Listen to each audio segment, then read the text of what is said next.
Abbott آباد کے compound میں مقیم اسامہ بن لادن کا خاندان ان کی زندگی کے آخری ایام میں اندرونی خلفشار کا شکار تھا اور اسامہ سمیت فیملی کے دیگر ممبران اسامہ کی بڑی بیوی کو شک کی نگاہ سے دیکھتے تھے اور خود بڑی بیوی خیریہ نے بھی اپنے خاوند اسامہ کے لیے ایک آخری کام کرنے کا اظہار کیا تھا۔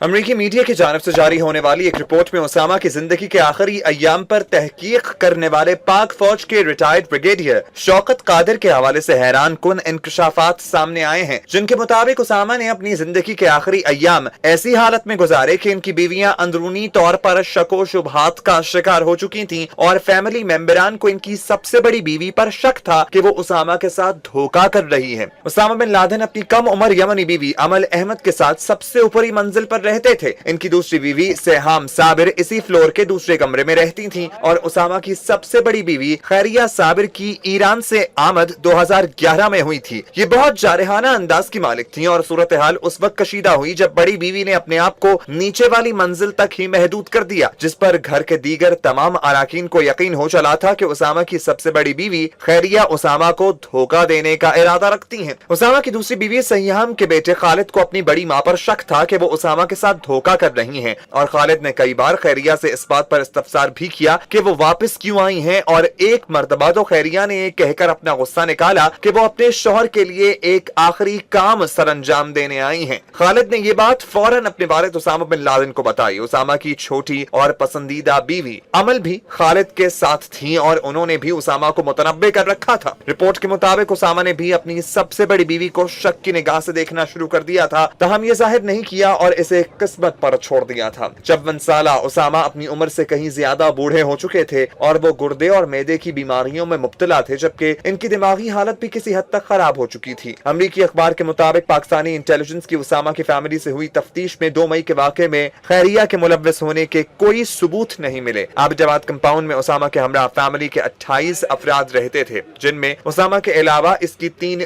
بیویاں اور 8 بچے شامل تھے۔ کمپاؤنڈ میں اسامہ کا مخبر، اس کا بھائی اور اس کی بیویاں اور بچے بھی رہائش پذیر تھے۔ اسامہ کی چھوٹی بیوی امل 2001 کے افغانستان پر امریکی حملے سے ہی اسامہ بن لادن کے ساتھ رہیں اور اس نے اسامہ کی حفاظت میں کلیدی کردار ادا کیا۔ اسامہ اسے بہت چاہتے تھے۔ اسامہ کی بیوی امل سے ہونے والی تفتیش کے مطابق وہ پاک افغان سرحدی علاقوں میں زیادہ دیر نہیں رہے، تاہم 2002 میں کوہاٹ میں بھی رہے اور وہیں ان کی ملاقات ورلڈ ٹریڈ سینٹر پر حملوں کے ماسٹر مائنڈ خالد شیخ سے بھی ہوئی تھی۔ 2004 میں اسامہ جنوبی وزیرستان، پھر شانگلہ اور اس کے بعد ہری پور میں رہے اور 2005 میں ایبٹ آباد میں مستقل رہائش اختیار کی۔ پاکستانی حکام اور انٹیلیجنس ایجنسیوں نے اسامہ بن لادن اور اس کی فیملی سے متعلق امریکی اخبار میں شائع ہونے والی بریگیڈیئر ریٹائرڈ شوکت قادر کی اس رپورٹ پر کسی قسم کا رد عمل دینے سے انکار کر دیا ہے۔